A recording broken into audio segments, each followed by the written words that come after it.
because you're gonna not make this move first. So that pull hook isn't a thing.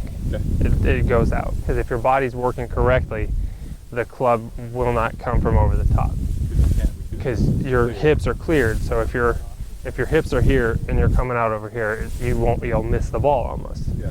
So this should really kind of eliminate that whole left side, Okay. just clearing that lower body. So I want you to be able to tell when you hit this pull draw, this pull hook, that it means you started with your shoulders. That lower body didn't really move. Does that make sense? Oh, totally.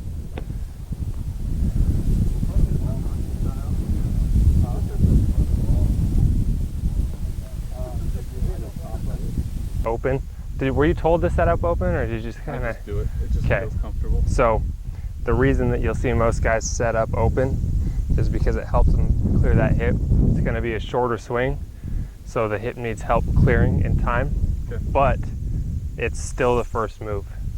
So I'm here trying to set that up, and this is what'll help you generate more spin, is dropping that hip back still.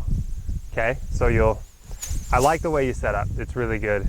You keep the club face there. You kind of move the hands forward to help you generate some spin, but you still have to move that lower body. It can't be all arms.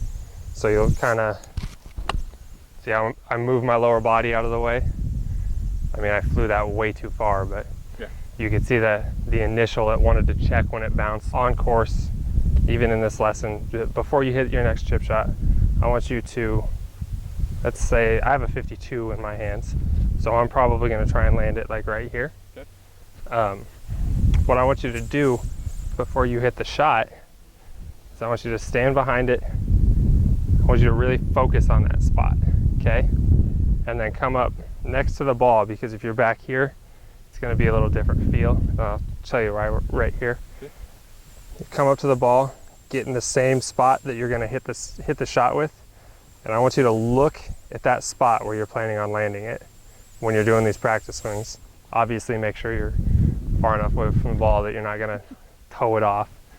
But I want you to look at that spot, and I want you to make your practice swings just continuous, kind of like this. I'm not really stopping. Focusing on that spot, trying to get the feel to the swing you need to hit it to that spot, okay? And then address the ball, take one last look at that spot, and then go.